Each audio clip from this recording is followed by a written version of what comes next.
sa unang sulat ni Apostol Juan.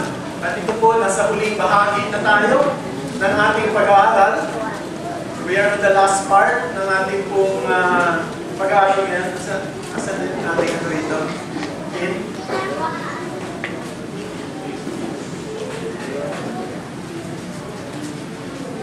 Nasa huling bahagi na tayo ng ating pong pag-aaral dito sa 1 John. At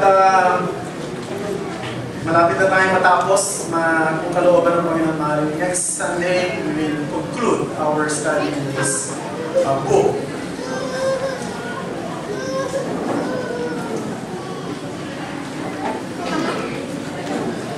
Manalangin po muna tayo. Panginoong Diyos, hinihiling namin ang awa mo sa aming pag-aaral ngayon. Ang interest namin ay maturo ng iyong mga katotohanan. Kaya bigyan mo kami ng matalas na pag-iisip, maayos na concentration. Tanggalin mo, Panginoon, ang mga distraction sa aming paligid. Tulungan mo na ang mga bata mag-behave. Tulungan mo na ang bawat isa sa amin ay magpakinig ng matamang at ito ay mailapat sa buhay namin ng anumang bagay na aming matutunan.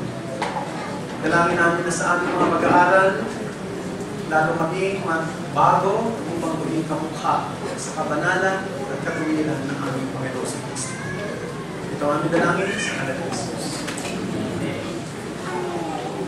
Buksan po natin ang ating mga banal na kasulatan sa unang sulat ni Apostol Juan, Kapitulo 5, talata 13 hanggang 17. 1 John chapter 5, verses 13 to 17. Babasahin ko po dito sa Tagalog na salin. Ang mga bagay na ito ay isinusulat ko sa inyo upang inyong malaman na kayo'y mayroong buhay na walang hanggan, na sa inyong nananampalataya sa pangalan ng Anak ng Diyos.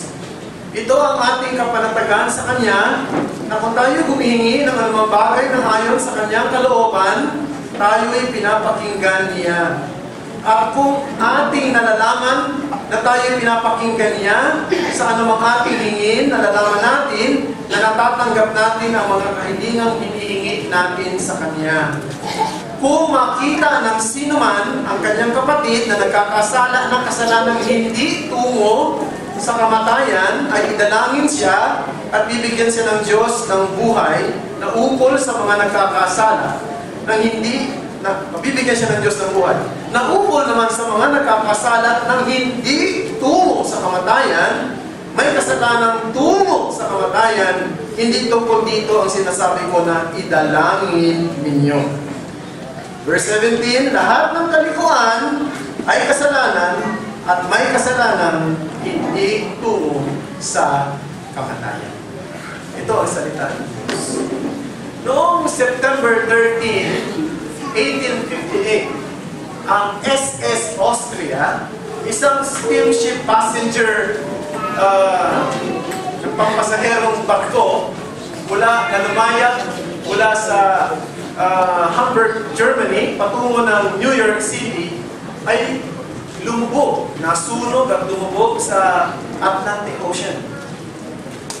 At sinasabi ng pangyayaring ito ay isa sa masaklap na trahedya sa kasaysayan noong 19th century dahil magdaang mga tao ang namatay.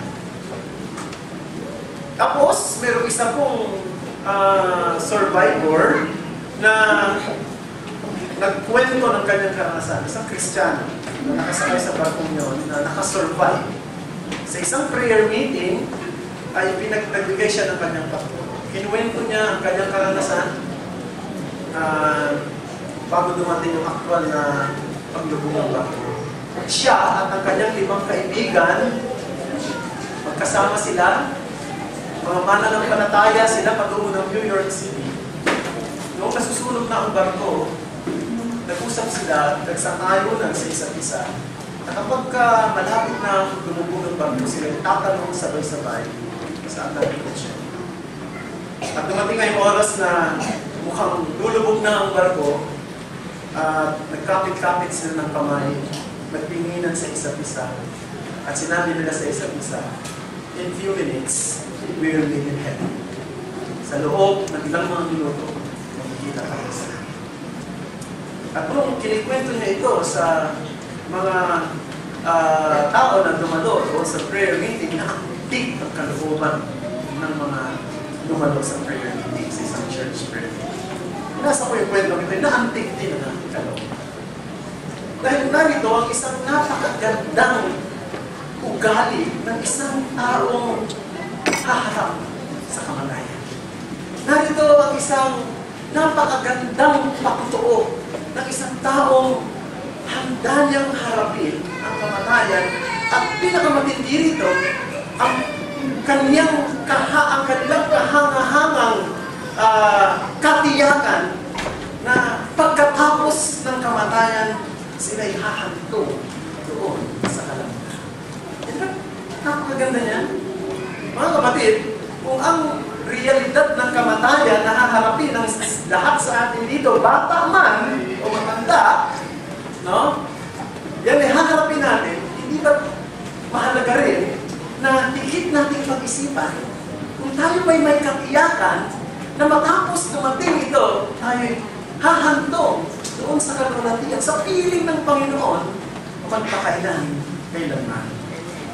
May mga tao na nag-iisip na ang katiyakan ng kaligtasan ay isang presumption o isang arrogance. No? Sinasabi nila, imposible naman matiyak ng isang tao na siya'y maliligtas.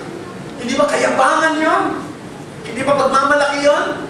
Hindi ba isang presumption yun? Siguro pwede natin sabihin, maaari na ako ay maligtas. Pwede na ako'y pumunta sa langit. Posible na ako ay makarating doon sa kalwalhatian ng Diyos. Pero yung sabihin kong tiyak na ako'y darating at ako'y makakapiling ng Panginoon kung sakaling ako'y bawian ng buhay, ay isang pagmamalaki, isang kayabangan, isang presumption. Nais ko sabihin, mga kapatid, yan ang turo ng Biblia. Tinuturo ng banal na kasulatan na ang Ebanghelyo ay hindi lamang nag-aalok ng kaligtasan sa sino mang makasalanan, kundi tinuturo rin ng Ebanghelyo na pwede mong matiyak ngayon. Kung ikaw'y nananampalataya sa Panginoon, pwede mong matiyak ngayon na ikaw ay ligtas na. At hindi yan isang presumption. Kung ang Biblia ang nagtuturo niyan, kung ang Diyos mismo ang nagsasabi niyan, at sasabihin mo, malabo yan, di ba't yan ay pagsalungat, paglaban sa kalooban at kautusan ng Panginoon? At yan ay masasabi natin hindi lang presumption, kundi ito ay kasalanan. Kaya napakahalaga na maintindihan ang bawat isa sa atin. May katiyakan ka ba ng kaligtasan? Si Apostol Juan, bilang isang mapagmalasakit na pastor, ay sumulat sa kanyang mga tinatawag niyang anak sa pananampalataya o tinatawag niya rin little children, mga mumunti niyang mga anak, upang bigyan ng katiyakan sila sa kanilang katatayuan sa Panginoong Kristo. Gusto kasi ng Diyos na matiyak mo na ikaw ay nasa Kanya. Ayaw din ng Diyos na ang mga mananampalataya niya ay lumakad at mamuhay ng may kalituhan, pagdududa. Gusto niya na sila meron din katiyakan. Hindi ba may kagalakang dulot na ikaw ay nakatitiyak na ligtas? Hindi ba may kagalakang dulot na ano man ang mangyari sa iyo? Ikaw ay hahantong sa kalwalatian at hindi sa walang hanggang kapahamakan. Kaya nga ang mensahe na gusto kong dalhin sa inyo ngayong umaga mula sa mga talatang ito na ating binasa ay assurance of salvation is knowable and profitable. Ang katiyakan ng kaligtasan ay isang bagay na pwedeng malaman at mapapakinabangan sa pagkasalukuyan. May dalawang headings ang ating titingnan ngayon. First of all, the promise of assurance declared. Secondly, the prophet of assurance described. The promise of assurance declared. and the prophet of assurance described. Sa chapter 5, verse 13, basahin natin ulit. Sinasabi rito, ang mga bagay na ito ay isinusulat ko sa inyo upang inyong malaman na kayo'y mayroong buhay na walang hanggan na sa inyo nananampalataya sa pangalan ng anak ng Diyos.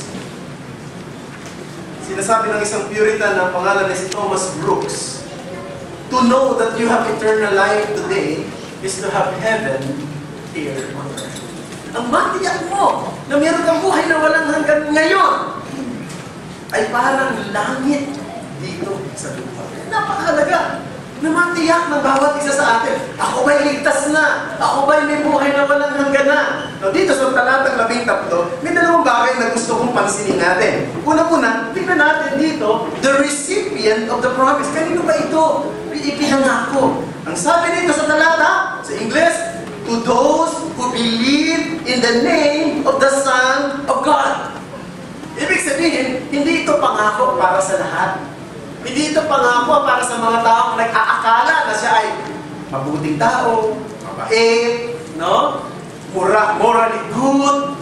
Hindi ito para doon sa mga taong iniisip niya pagdating sa larangan ng charity, pagtulong, benevolence, excellent talaga ako. Mahusay talaga ako dyan. Hindi ito para sa mga taong maaaring sinasabi niya, every Sunday naman, nandoon ako sa church, sumasamba, at nagpupuri sa Diyos kasama ng mga kapatiran. Ito ay para sa mga tao, ang sabi rito, nanampalataya sa pangalan ng anak ng Diyos. Ibig sabihin, ito ay para sa mga totoong Kristiyano. Kasi ang isa sa mga essential description ng mga totoong Kristiyano ay sila nanampalataya sa anak ng Diyos. Ibig sabihin, kinilala nila na ang Diyos ay nagpadala ng kanyang bugtong na anak dito sa mundo. Dito sa makasalanang mundo. Dito sa masama, ligaw, sira, wasak, at mapapahamak na mundo. At kung hindi dumating si Kristo rito sa mundo, ang buhay ay walang pagkukuhan. Ang mundong ito ay walang maningning na patutunguhan. Ang sangkatauhan ay tutungo sa walang hanggang kapahamakan. Pero hindi lang yun. Kinikilala rin ang mga nanampalataya sa anak ng Diyos na hindi lang siya pinadala ng Ama rito sa mundo, kundi kailangan natin siya. We needed Him. We needed Him. Because we will not believe on Him if we don't need Him. Kailangan natin siya. Bakit?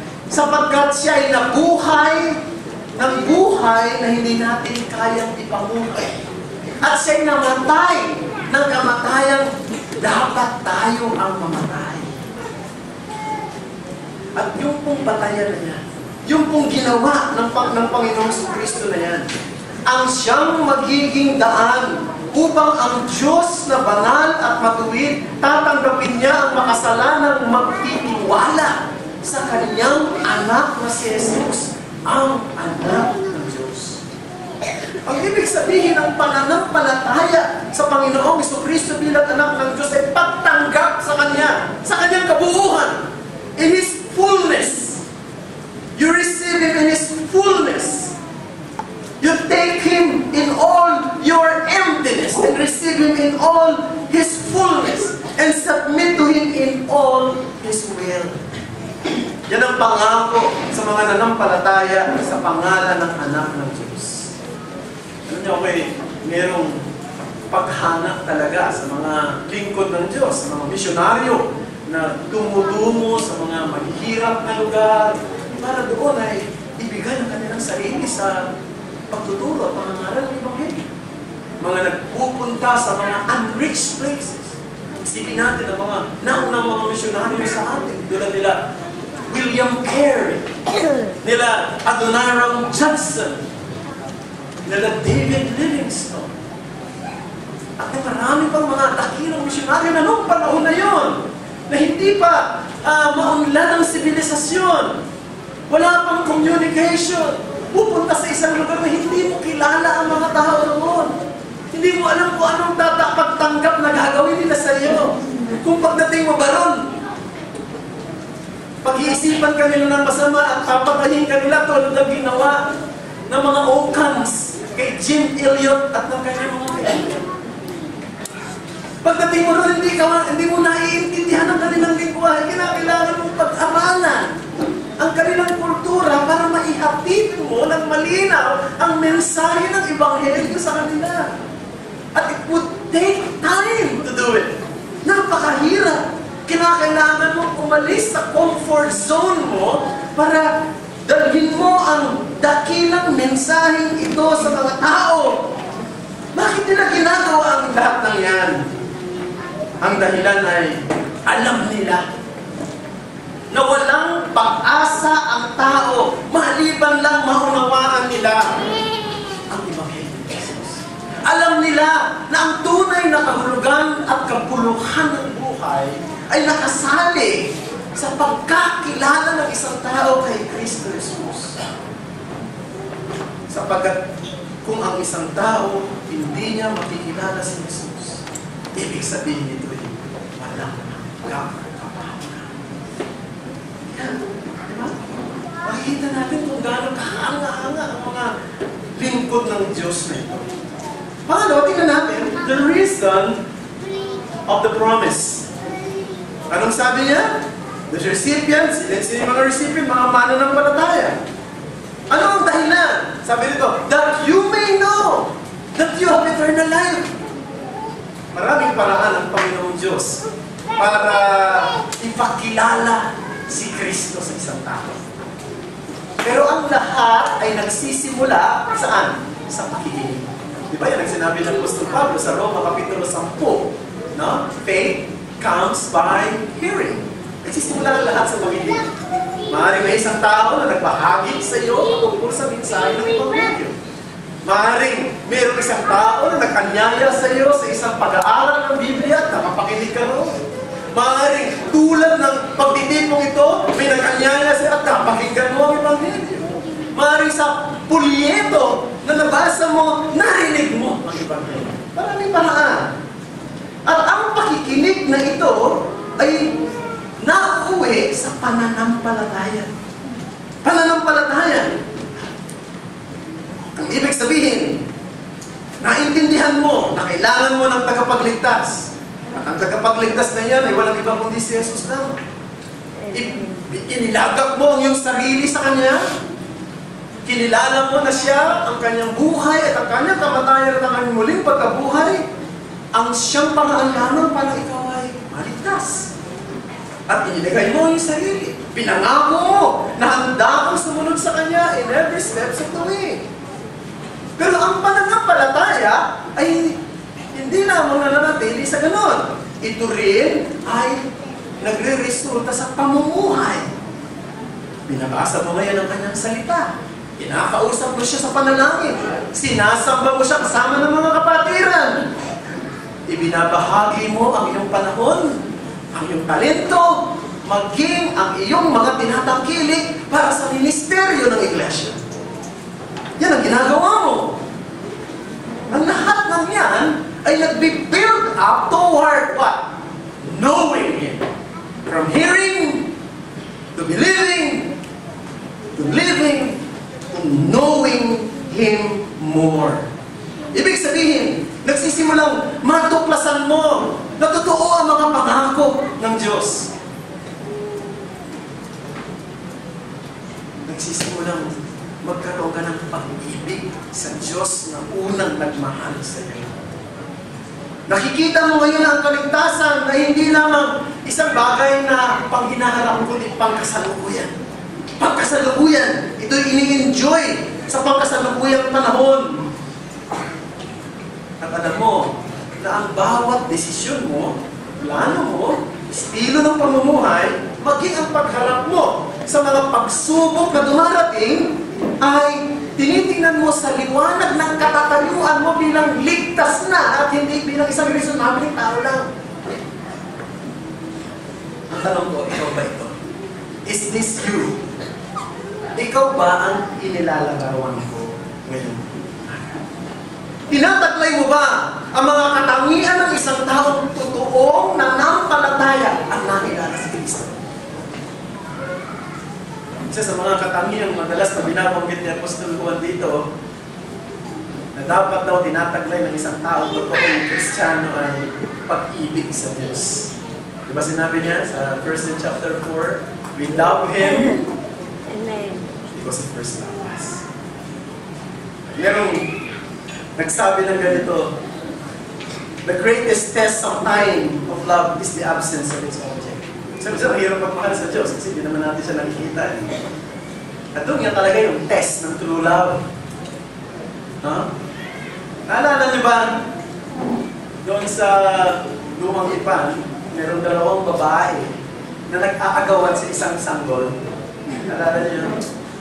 Sabi nung isa, yung sanggol na yung anak ko, yung anak niya, patay, pinalitan niya. Hindi, akin talaga to. Hindi yan sa'yo. Nagkakagawa sila doon sa isang bata.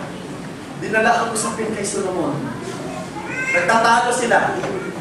Nagpas siya si Solomon. Ano ba gagawin natin dito sa batang ito? Sabi ni Solomon, ganito na lang. Hatiin natin sa gitna. Yung kalahati, sa'yo. Yung kalahati, sa'yo. Nagsalita yung totoo nanay. Sabi niya, huwag na lang po ninyong gawin niya. Ibigay na lang ninyo ang sampol sa kanya. Dito natin makikita na handa niyang ibigay ang isang bagay na dapat ay object ng kanyang pagmamahal. Handa siyang mawala yung object ng kanyang pagmamahal dahil sa kanyang pagmamahal. Hindi rin pala tayo magmahal kahit hindi natin nakikita ang Diyos. Tulad na nangyari dito. Handa niya sabihin, sige, okay lang. Na hindi ko na makita ang tunay kong anak. Huwag ko lang siyang saktan dahil mahal ko siya. Ang tanong ko sa bawat isa sa atin, mahal ba ninyo ang Diyos? Do you love God even if it means that you lost everything? If so, John is writing to you right now. This is written to you right now that you may know that you have eternal life. Now let's go to number 2. The prophet of assurance described. The prophet of assurance described. Ano ang pakinabang na magkaroon tayo ng katiyakan ng kaligtasan? Maraming pakinabang, pero may binanggit dito si Apostol Juan na napakahalaga. Ang unang-una, God will hear whatever we ask in our petition. Tingnan natin ang talata 14 hanggang 15, verses 14 to 15. Ito ang ating kapanatagan. Sa ibang translation ay katiyakan. Sa Kanya na kung tayo'y humihingi ng anumang bagay na ayon sa Kanyang kalooban, tayo'y pinapakinggan Niya.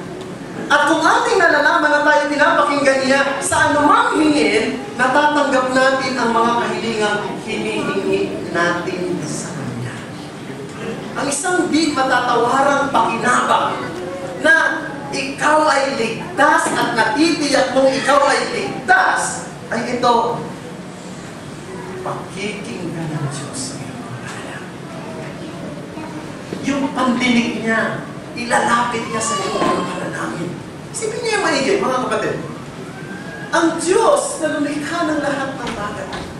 Ang Diyos na nagbigay ng buhay at may kakayanang kunin din niya yung buhay na yan sa natin. Ang Diyos na siyang may hawak ng isang sinukop na ito. Pinakikinggan niya ang panalangin mo. Gaano man, kahina ang bulong mo o kusal mo sa iyong mga panalangin. Pinapakinggan niya. Kaya nga, ang isang totoong Kristiyano, nananalangin. Ang tanong ko, nananalangin ka ba? Somebody said, one of the evidences of your belonging is expressed in our praying. One of the evidences of our belonging is expressed in our praying. Kinukonsulta mo ba ang Diyos sa mga plano mo? Binubukas mo ba ang puso mo sa Diyos sa panahon ng mga ligalig mo? Hinahanap mo ba yung direksyon niya sa mga mahalagang desisyon na ginagawa mo? Pinasasalamatan mo ba siya sa lahat ng bagay? Di ba sabi ng Panginoon, in everything, give thanks, for this is the will of God in Christ Jesus concerning you. Hinihingi mo ba na pagpalain ng Diyos ang lahat ng gawa ng iyong mga ama? Tandaan mo ito, ikaw ay totoong mananampalataya ni Jesus. Pinapakinggan niya ang iyong panalangin. Wonderful yan. Amazing yan. Now, let me clarify some points. Kasi sabi dito, pinapakinggan niya ang lahat. No? At tinutugon niya ayon sa kanyang kalooban. Hindi ibig sabihin, lahat ang sasabihin natin sa mga hihingi natin sa Diyos, tutugunin niya positively. Pero lahat ng hihingi natin sa Diyos, pakikinggan niya. Di ba? Kaya dapat maging malinaw yan sa atin. Kasi sa panahon natin ngayon, may mga taong nagsasabi, no? Meron nga ako napakinggan minsan sa PEP na nangangaral. Sabi niya, you know, Christian people, sabi niya gano'n, in your prayer, you can change the mind of God. Sabi niya, pwede niyong baguhin ang isip ng Diyos sa inyong marugdog na panalangin kung meron kayong pananampalataya. Tama ba yun? Alam niyo, iniisip ko, nakakatakot yun, ha? It is a scary thought that I could change God's mind and His will. Imagine, a finite person like me can change the infinite? Wow! Nakakatakot yan! Ang isang makasalanan tulad ko, pwede kong baguhin ang isip ng isang tao, ng isang banal. Ang isang tulad kong hindi matuwid, pwede kong baguhin ang isip ng isang Diyos na ganap sa katuwiran. Pwede mangyari. Hindi natin pwedeng i-bend o hindi natin pwedeng i-ayon ang kalooban natin sa kalooban, ang kalooban ng Diyos sa kalooban natin. Pero ito ang pinakamaganda. Sa panalangin ng isang Kristiyano, pwede mong malaman ang kalooban ng Diyos. Pwede mong mayakap ang kalooban ng Diyos. Pwede mong i-ayon ang kalooban mo sa Kanyang kalooban na higit, na mabuti, kalugod-lugod, at ganap at sakdal. Sa theology, pinag-aralan natin na meron dalawang kalooban ng Diyos. Meron tinatawag tayong secret will, o tinatawag na ang mga theologian, decretive will, at meron din, revealed will. Ano yung mga secret will? Ito yung mga hindi nakasulat sa Bible, pero tinakda na ng Diyos na mangyayari. Hindi lang natin alam kung ano yun, pero malalaman mo na lang pag nangyari na. Halimbawa, kailan anong petsa ng kapanganakan natin? No? Kailan tayo mamamatay? Paano tayo mamamatay? No? Magkakaasawa ka ba? O hindi?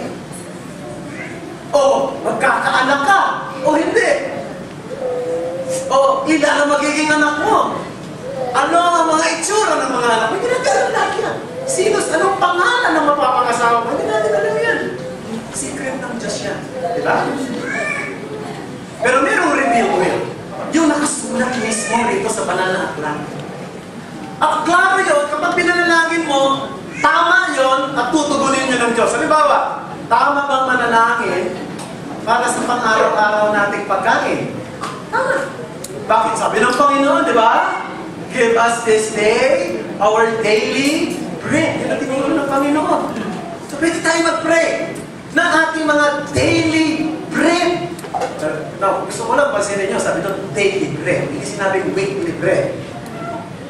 No? Hindi sinabing yearly bread. Daily. Panginoon, bigyan mo lang pang isang tao na hindi. Araw-araw. Daily. Kasi araw-araw kang humingi. No? Pwede natin pag-pray. Pero may mga pagkakataon na sa ating pananalangin, hindi rin natin alam kung ano ang kalooban ng Diyos. Halimbawa, mayroong isang kapatid na mayroong terminal illness. stage 4 cancer. Na mananalangin ba tayo para sa kagalingan niya? Oo. Mananalangin tayo dahil alam natin ang Diyos walang hindi siya kayang gawin. Kaya niyang pagalingin ang isang taong merong mabigat na karamdaman. Kaya niyang gumawa ng dakilang himala. Pero, doon ba sa panalangin natin maaari sa isang taong yan, kalooban niya bang gumaling, hindi natin alam. Kaya sa pananalangin natin yon, kinakailangan natin magpasakop sa kalooban niya. Hindi natin pwedeng sabi, Panginoon, ngayong oras na ito, kalooban mo, pagalingin siya ngayon din. Inuutusan kita ngayon din. Huwag mong gagawin yan, hindi mo pwedeng utusan ng Diyos. Pwede mong sabihin, Panginoon, aming kapatid na ito may sakit, na mabigat, naawa kami sa Kanya. Sana maawa ka sa Kanya. Pero sa iyong mga kamay namin pinagkakagawa namin. Ang kalooban mo pa rin ang siyang masunod. Dahil, alam natin, ang kalooban ng Diyos ay higit na mabuti, higit na tama, at higit na mainam kaysa sa mga kalooban natin. May mga iniisip tayong tingin natin napakaganda, tingin natin napakatama at kapaki-pakinabang. Pag gumaling ito, sigurado kung magiging maganda pa ang kanyang magagawa. At maraming maganda. Ito isang magandang patotoo at marami mananampalataya. Yun ang nasa isip mo. Pero hindi yun, marahil ang nasa isip ng Diyos. Kaya niya hindi pinagaling yung tao. Ano na si Apostol Pablo? Hindi ba si Apostol Pablo gumawa ng mga dakilang himala? Yung isang patay nga na pag nabuhay pa niya Pero meron siyang sakit, meron siyang tinik sa laman na pinanalangin niya ng 3 beses sa Panginoon, hindi siya tinutugon ng Panginoon. Isipin nga, si Apostol Pablo niyo. At ang sabi ng Panginoon, ang biyaya ko ay sapat sa panangailangan ng lahat. Ang ibig lang sabihin, mga kapatid, kung minsan ay hindi tinugon ng Panginoon ang isang pinapanalangin natin, mayroong higit na mahirap na plano ng Diyos. Ang kanyang kalooban ay higit na mahirap at magaling sa atin. God will hear whatever we ask in our petitions. Number 2, God will help us to discern who to pray in our intercession. Verses 16 to 17. Basahin mo na. Kung makita ng sino man ang kanyang kapatid na nagkakasala ng kasalanang hindi tungo sa kamatayan, ay idalangin siya at bibigyan siya ng Diyos ng buhay na ukol sa mga nagkakasala ng hindi tungo sa kamatayan. May kasalanan tungo sa kamatayan, hindi tungkol dito ang sinasabi ko na idalangin niyo. Lahat ng kalikuan ay kasalanan at may kasalanan hindi tutungo sa kamatayan. Mga kapatid, sa alis ko sabihin na itong binasa natin na isa sa pinakamahirap na talata sa banal na kasalanan. Maraming debate sa buong kasaysayan ng Iglesia patungkol sa mga talata. In fact, ang Roman Catholic Church, dito nila binatay yung kanilang turo na merong venial at saka mortal sin. Pero mahalaga na tingnan natin ito ng mas malapitan para maintindihan natin. Sabi ni Juan, bakit mayroong isang kapatid na nagkasala daw na hindi tutungo sa kamatayan, ipanalangin natin siya na bigyan siya ng Diyos ng buhay. Ano ba yun? Maaaring ito ay isang tao o isang kapatid sa iglesia na nasa estado ng pagtalikod. Gusto na mag-backslide. Nanlalamig na sa pananampalataya at paglilingkod. Nagiging makamundo na. Maaaring pinababayaan niya ng unti-unti ang pagkakatipon. Nagsisimulang bumalik sa kanyang dating pamumuhay na liko. Anong sabi ni Juan? Ipanalangin natin siya. Na sana ibalik siya ng Panginoon. Na sa bigyan siya uli ng buhay. Na sana magkaroon siya ng konviksyon. Para siya muling magsisi. Sapagat mapapahamak ang mga taong gayon kung magpapatuloy ito. Panalangin natin siya. Pero, ito ang pinakamahirap. Pinaka-difficult case dito. Yung sinabi niya na meron daw tao na nagkakasala na tungo sa kamatayan. Tinatawag na sin that leads to death. Ang sabi ni Juan, hindi siya laman ng ating panalangin. Ang tanong, ano ba yung sin that leads to death? Ano ba yung kasalanan na nauuwi o tumutungo sa kamatayan? Alam nyo, pwede tayo mag-stay ng isang oras pa para ito talakayin natin dito. Pero sigurado kung lilipasan kayo ng gutom. Pero may papakita lang ako na diagram sa inyo just for the sake of understanding, para maintindihan natin yung flow of thought ni Juan, para makuha natin ano bang ibig sabihin itong kasalanan na uwi sa kamatayan. Let me show this one. Sa chapter 5 verse 12, ang sabi rito, ang sino mang nasa anak ng Diyos ay may buhay. Chapter 5 verse 12b, he who does not have the Son of God, sabi doon, has no life. Walang buhay. Chapter 5 verse 13, ang sino mang nanampalataya sa anak ng Diyos ay may buhay na walang hanggan. So tingnan natin yung flow of thought niya. Kung titingnan natin dito sa bahagi, sa left side, life, no life, eternal life, sin that leads to death.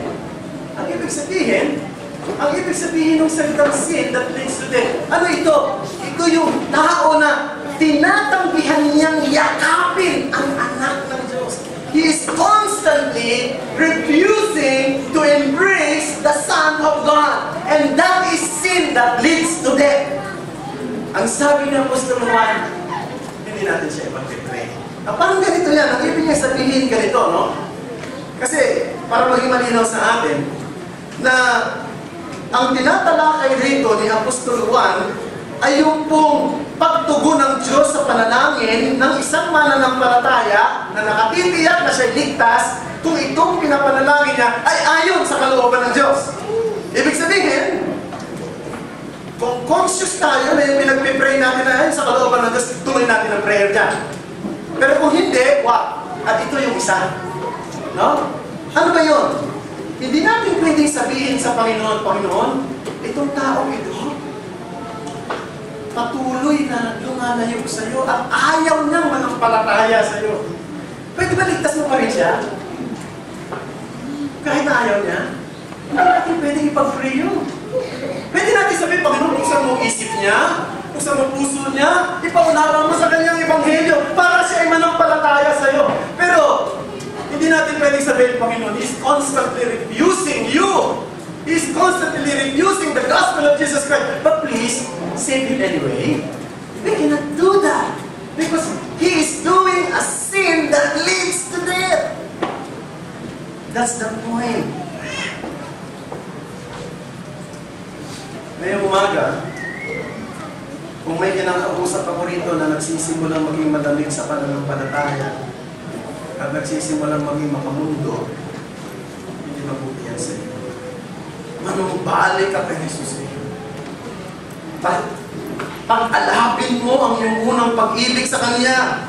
Kung magpapatuloy ka, maaaring mauwi ka sa isang kalalagayang tatanggihan mo na si Kristo. At yan ay kasalanang mauwi sa iyong kamatayan. Sapagkat yan ang katangian ng mga taong hindi nananampalataya sa Panginoon. Walang pinakadakilang pagpapala na matiyak natin na tayo na kay Kristo. Sapagkat kay Kristo, meron tayong buhay. Buhay na walang hanggan. Walang pinakadakilang trahedya na pwedeng mangyari sa isang tao na humarap siya sa kanyang manilikha sa araw na itinakda ng Diyos at sasabihin sa kanya ng Diyos, lumayo ka sa aking harapan.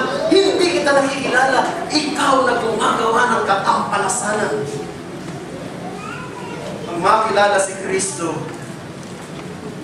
ay makilala ang buhay. Ang pagsunod kay Kristo ay pagsunod sa buhay. Ang pamumuhay para kay Kristo ay ang pagkakaroon ng isang buhay na makahulugan, makabuhan, at pinagpalang ng Diyos. Yan na kay Kristo. Patuloy tayo sa pananampalataya kay Kristo. Ang nanampalataya kay Kristo ay may buhay na walang